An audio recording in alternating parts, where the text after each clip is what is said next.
పాపులకైనా కనపరచాలి క్రీస్తునామము.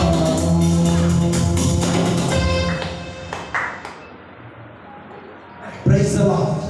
హల్లెలూయా.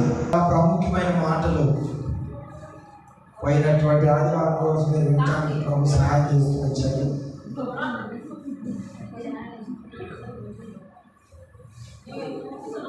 ఇద్దరు భక్తుల ఎడల వ్యత్యాసం, వారిని సమాధానపరిచిన ఆత్మీయ నాయకుడు, వారిలో ఉన్నటువంటి క్వాలిటీస్, గొప్పతనం, ఆశీర్వాదం, క్షేమాభివృద్ధి, ధన సమృద్ధి అన్నీ కలిగి ఉన్నప్పటికీ కూడా దేవుని కొరక వారు తగ్గించుకొని దేవుని పనిలో సహకారులుగా ఉన్న ఆ అనుభవాలు ధ్యానం చేసుకుంటూ వచ్చినప్పుడు చాలా ఆనందాన్ని కలిగించింది. ఓకే అమ్మా, అందరికీ జ్ఞాపకం ఉందని నేను విశ్వసిస్తూ ఉన్నాను. రైట్, మంచిది. ఈరోజు మనం ఫిలోమానులో ఉన్నటువంటి 2వ గుణలక్షణం గురించి నేను మీకు వివరించడానికి సిద్ధపడ్డాను. మొదటి గుణలక్షణం అద్భుతంగా ఉంది కదా, దైవ సేవకుని మాటకు లోబడటం. యజమానుడి యొక్క మోసం చేసినటువంటి ఫిలోమాను యొక్క మోసం చేసినటువంటి వ్యక్తిని మరలా తిరిగి తన యొక్కకు చేర్చుకోవటం, ప్రేమను పంచటం.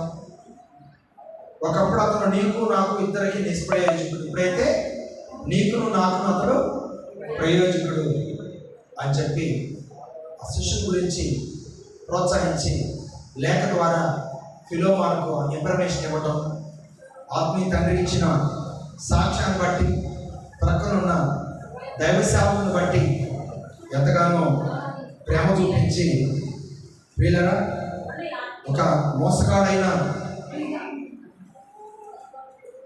మోసగాడైనటువంటి వ్యక్తిని దేవుడు చేర్చుకున్నాడు. ఆ వ్యక్తే ఒనేసిము. చాలా మంచి విషయాలు నేను మీకు తెలియజేస్తూ వస్తున్నా. మరి ఎంతవరకు అర్థం చేసుకుంటున్నారో, అర్థం చేసుకుంటే కృపను పొందుతారు.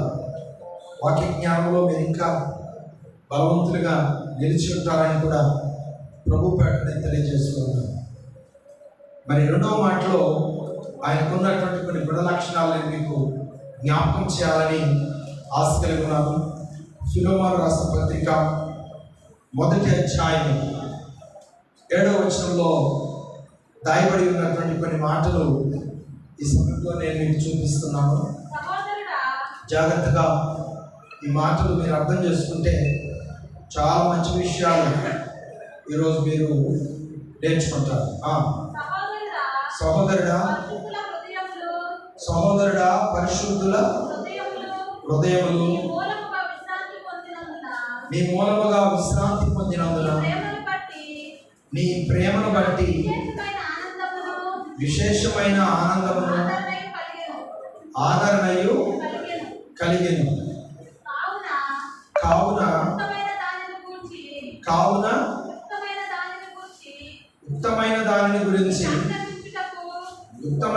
గురించి నీకు ఆజ్ఞాపించుటకు క్రీస్తునందు నాకు బహు ధైర్యము కలిగి ఉన్నను. వృద్ధుడను ఇప్పుడు క్రీస్తు యేసు